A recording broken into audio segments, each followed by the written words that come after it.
Another weekend of Premier League football is done, and now it's time to talk about transfers. Arsenal with a very sound 3 points against Wolves, and Man City with an even more impressive 3-1 win against Chelsea. But which one out of Arsenal and Man City is going to get the next European one? Sverre Nypan. I think that's how you pronounce it. The Norwegian 18-year-old has been seen at the Etihad Stadium for that game between City and Chelsea, but he's been courted by some of the biggest teams in Europe. And in the Premier League, it's largely down to whether he goes to Man City or Arsenal. Arsenal, of course, have Norway international captain Martin Ødegaard, and Haaland is at Man City with Oscar Bob. The Norway connection in the Premier League is strong. For anyone who doesn't know about Nypan, he's 18 years old, he's had 50 games for Rosenborg, and at 6 foot tall, he's a very physical presence in that midfield. But his key thing is playing that number 8 or number 10 position, being able to use both feet and having dangerous passes between the lines.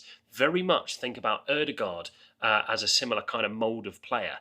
This would be for Arsenal a massive coup if they could outperform Man City in the market for a latest emerging talent, and he should be seen more as a replacement of Emile Smith-Rowe or Fabio Vieira than just being a young player going into the reserves. Arteta has already stated if this player were to come in, the intention would be for him to go straight into first team. On the flip side, for Man City, this could be a long-term replacement for someone like Kevin De Bruyne. Big shoes to fill, but the Belgian is getting less and less minutes. However, Man City's transfer market activity in January has been a little bit erratic. A very overpriced Marmoush at €70 million, and of course Kuznetsov, who came off with a rather poor debut, let's say, but I'm sure he will come back from that.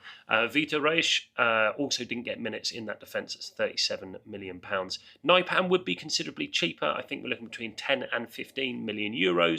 Perfectly palatable for both clubs. The big thing about the Man City offer, it raises the issue of parent clubs and groups. The City group would buy the player but immediately loan him out to someone like Girona, were the opportunity commercially available to them.